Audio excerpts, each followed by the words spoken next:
Yes, indeed, it is that time of the year again, as newly engaged and perhaps not so newly engaged couples plan their weddings. As today is Valentine's Day, we said we'd have a bit of a chat with Picture House member Dave Brown. Now, Dave is also a member of the Controversial Allstars, along with Ingrid Madsen, and together they are one of Ireland's most popular wedding bands. Amongst the more popular first dance songs, you're going to find couples dancing to the likes of Al Green, Codaline, U2, the Coronas, a good Irish mix in there as well, apart from Al Green.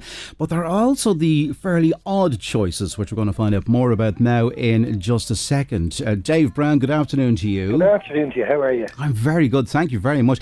I spoke to you before. I didn't know you were in a wedding band. That's right, yeah. Well, I mean, Ireland being the market that it is, you know, there's just a very... For an original band, there's only so many gigs you could do in a year. And, you know, we like to play, so the only alternative we had really to keep playing was to be in a wedding band. I've been to a few weddings in my time. I'm sure you've been to more than your fair share. What does a wedding song say about the couple?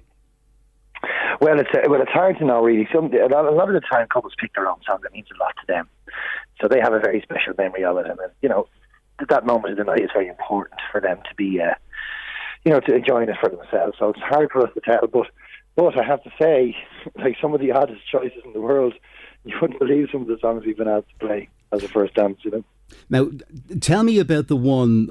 I heard you actually heard a story, and it involved one couple having to dance to, or rather choosing to dance to, Enter Sandman by Metallica. This was their first dance song. Now, I just want to give the listener roughly an idea of what this entails, because as I suppose Enter Sandman, it's not your average love song. Indeed, it's not a love song at all.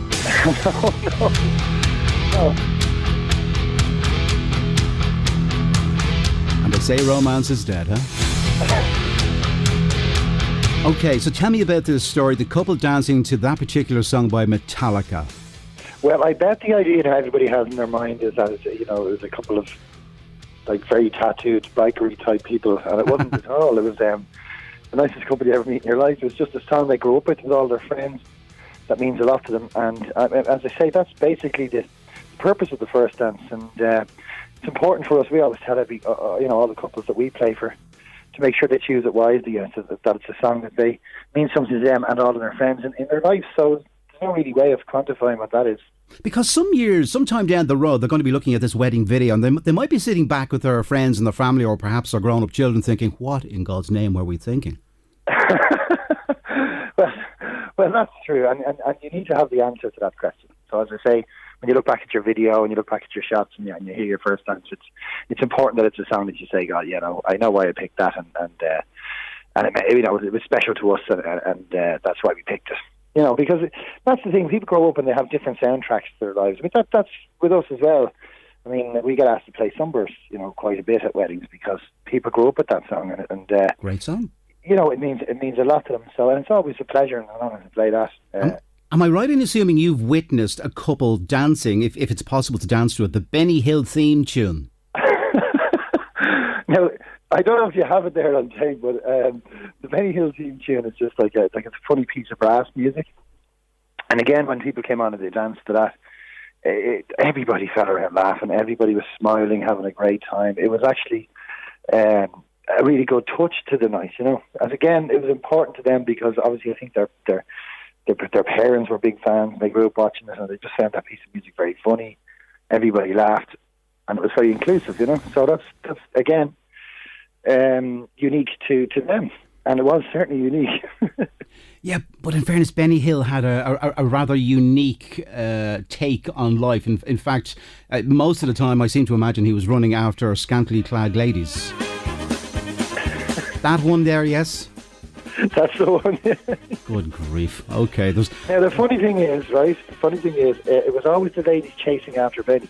That's why he got away with it. It wasn't the other way around him. Actually, that is right. And yes, he was pretty much in the same vein as Dick Emery and all those. Dick Emery and all. Yes. It was a certain era of things. But again, that's what I'm saying. It's basically, I suppose, just the tune. There's a funny thing that meant a lot to the couple about that tune, and that made them remember a certain place in their life, or their friends thought it was funny. I mean, you know, everyone was dancing around the place for that. I suppose the point is, it's not necessarily have to be a touching love song for your first time. For most people it is, because it's a very intimate moment and it's the first part of their married life together, but it doesn't always have to be that way. It can be something that's uniquely funny to them or their family, or something that brings them all together. That's the main thing at a wedding. I want to get a little bit serious just for a moment, Dave, because as a wedding band and with your colleague Ingrid, you are an integral part of any couple's big day. So I would imagine you have to sit down with the couple, you have to plan, you have to find out what songs they do want, what songs certainly they don't want to hear. Absolutely, that's a very, very important part of it. Look, at the end of the day, somebody's wedding day, it's very special. It's never going to happen again with any luck. And we do the whole packages from the church right through to the sing song of the residence bar. So as far as planning the music goes, it's a very important part of the day. Again, we find that couples like to talk a lot about the music at their weddings and what they want and what they don't want. But having said that, specifically, I think a lot of couples, when they pick you, are quite trust you enough to know that you know what you're doing with songs that work and songs that don't work, unless they have something specific that they genuinely don't want. But 9 out of 10 times, we would know what songs work, keep the dance floor full, keep everybody having good fun all night, and that's basically the job at hand. We have great fun. We love playing. That's the point. We just want to be playing all the time. Now, I can't imagine why somebody would want this next song at their wedding. Perhaps it's a couple who were maybe afraid of being left on the shelf. Green Onions by Booker T and the MGs. How do you dance to this at a wedding? It's a bit like the Monster Mash, isn't it? Well, again, you see, I think that was a song that kind of started off with the bride and groom and everybody having a good laugh. As I say, some songs are, have that comedy element to them because they're a unifying song, So I think then the parents came on, and there was obviously a connection between the bride and groom and the parents. This is something they had as a joke when she was growing up and stuff like that, So again, it's very, very, every time somebody picks a song that's important or relevant to them, it's, happy days. That's the way we look at it. I'll give a quick mention to your website, controversialallstars.ie. It's yourself, that being Dave Brown, and it is Ingrid Madsen as well. Can I just ask you one final question? Well, there's only one final question, really, isn't there? But can I ask you, David, what are the 3 most important things that you have now to the listener? We've had a couple of texts come in here, and I just wanted to very quickly read these. Somebody had a double wedding, and their first wedding dance for both couples was Angels by Robbie Williams. Then there was Millennium. What else? There was Laura Joyce Rudder in Stumullen. That's the lady who sent in the text. Happy Valentine's Day. Now, I can't imagine that Millennium is a very popular song for weddings. That's just me. I can imagine, however, Angels is the one that a lot of people would want. Well, yeah. Again, you see, Angels has that kind of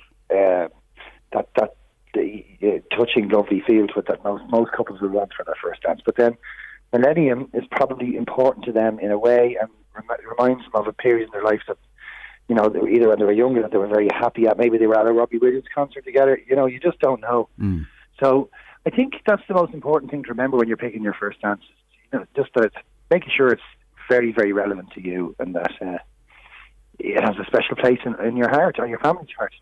And there's really no way of telling what that is there really? There's just no way. It could be anything, couldn't it? And then again, it may not be something that people want you to share. No. There could be also that part of it. Listen, I will let you go. What's next for Picture House? Because I know you've had a very, very busy number of months. Yes, well, we have a new single, Riptide, coming out soon, which we're very, very happy with. We think it's the best thing we've done for years, and we're hopefully going to be playing the Olympia in Dublin at the end of the summer. Excellent. Okay. Well, listen, Dave Brown, onwards and upwards. The best of luck with Picture House. The best of luck with the Controversial Allstars. And thank you very much for having a chat with us this Valentine's afternoon. Well, listen, happy Valentine's Day to you, and thanks very much. Thank you indeed. Bye-bye. Bye. Bye-bye. There goes Dave Brown at Picture House. And keep an eye out for the Controversial